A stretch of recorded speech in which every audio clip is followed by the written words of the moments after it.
दुनिया की सबसे बड़ी चुनावी प्रक्रिया जो है उसका ऐलान हो गया है और इस बीच में मध्य प्रदेश जो कि पिछले लोकसभा चुनाव में काफी ज्यादा एक तरीके से देखा जाए तो केंद्रित था पूरे चुनावों में, वहां 4 चरणों में इस बार चुनाव होने हैं।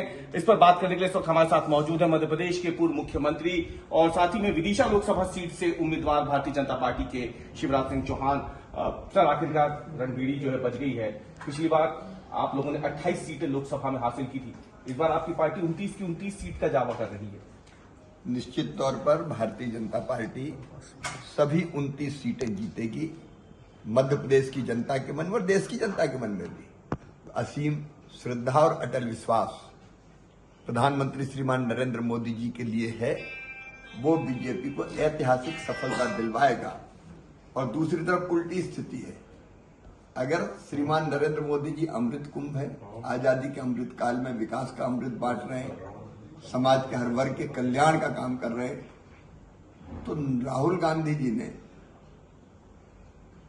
कांग्रेस ने अपनी नीतियों के कारण देश की जनता के मन में वितृष्णा कांग्रेस के लिए पैदा कर दी है। अब वो भगवान राम की प्राण प्रतिष्ठा का अयोध्या में जब दिव्य और भव्य मंदिर में होनी थी उसका विरोध कर रहे हैं। धारा 370 हटने का उन्होंने विरोध किया। देश को जातियों में बांटने की बात करते हैं, जनता पसंद नहीं करती और इसलिए उनकी बातें देश में जहर फैलाने जैसी है, विष कुंभ जैसी। फिलहाल तो वो जातिगत जनगणना की बात कर रहे हैं। इसलिए मैं कह रहा हूं कि देश चाहता है एक भारत श्रेष्ठ भारत। प्रधानमंत्री जी ने कहा 4 जातियां, किसान, गरीब, महिलाएं और युवा। प्रधानमंत्री जी देश को जोड़ रहे हैं।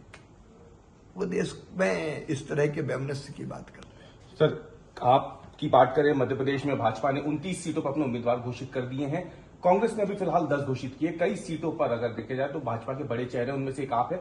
अभी आपके सामने उन्हें उम्मीदवार फिलहाल मिला नहीं है। क्या लग रहा है आपको कि कौन कांग्रेस की तरफ से आपके सामने खड़ा हो सकता है वहां विदिशा जैसी सीट पे, जो आपकी सीट है? ये तो कांग्रेस के मित्र ही बता सकते हैं, लेकिन अकेले विदिशा नहीं, बाकी कई जगह उम्मीदवार नहीं मिल रहे हैं क्योंकि बड़े नेता लड़ने से मना कर रहे हैं। कौन चक्कर में पड़े? अब बड़े नहीं लड़े तो छोटों को काहे को फिर लड़ने की पड़ी है। आप कल्पना कीजिए, जिस सेना में सेनापति ही तय करने में दिक्कत जा रही है, उस सेना का हश्र क्या होगा? एक आखिरी सवाल सर, भारतीय जनता पार्टी दावा कर रही है अब की बार 400 पार। कांग्रेस पूछ रही है कि आपने ईवीएम हैक कर लिए क्या, जो अभी से आप सीटों की गिनती बता दे रहे हैं? विनाश काले विपरीत बुद्धि कांग्रेस की हो गई है। वो हवा का रुख नहीं देख रहे।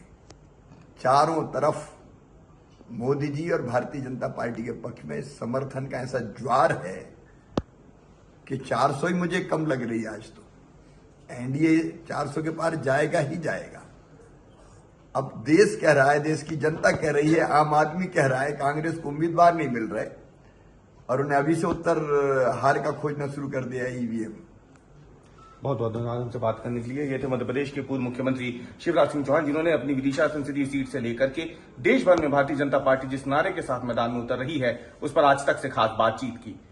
रवीश पाल सिंह, भोपाल, आज तक।